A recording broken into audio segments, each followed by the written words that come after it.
వెళ్ళే రోడ్ ఇది. అక్కడ డంపింగ్ యార్డ్ కూడా ఉంది. ఈ డంపింగ్ యార్డ్ పక్కనే మెడికల్ కాలేజ్ అయితే నిర్మాణం పూర్తి చేశారు. చాలా అద్భుతంగా ఉంది. మీరే ఆశ్చర్యపోతారు. ఇంతకాలం మీరు తెలుగుదేశం పార్టీ వాళ్ళు చెప్పినటువంటి అబద్ధాలన్నీ నమ్మి జగన్మోహన్ రెడ్డి గారు ఏమి కట్టలేదని చెప్పి అనుమానపడ్డారు కదా. ఇప్పుడు చూడండి, ఈ మెడికల్ కాలేజీకి మాత్రం అద్భుతమైనటువంటి రహదారిని చూడండి. చప్పట్లు కొట్టండి అందరూ ఒకసారి. ఇది ఈ మెడికల్ కాలేజీకి వెళ్ళేటటువంటి రహదారి అద్భుతంగా ఉంది. నిజంగా చెప్పాలంటే స్విట్జర్లాండ్, ఫ్రాన్స్ అక్కడ మాత్రమే ఇలాంటి రహదారిని నిర్మిస్తారు. చూడండి, ఇరువైపులా కెనాలు, ఆ కెనాల్ మధ్యలో ఈ రహదారిని అద్భుతంగా నిర్మించారు కదా. ఇదంతా G+5లో నిర్మాణం పూర్తయింది. దీన్ని G+10 చేసుకోవాలి.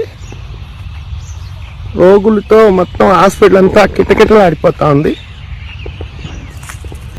ఇదనమాట బాపట్ల మెడికల్ కాలేజీ, అన్న కట్టినటువంటి మెడికల్ కాలేజీ. ప్రతి ఒక్కరూ కూడా ఆ మెడికల్ కాలేజ్ దారిలో నుంచి పోయేటప్పుడు ఆ మెడికల్ కాలేజ్ కనపడితే ఆగి చూసి ఆహా అని పోయే పరిస్థితి తీసుకొచ్చినాం.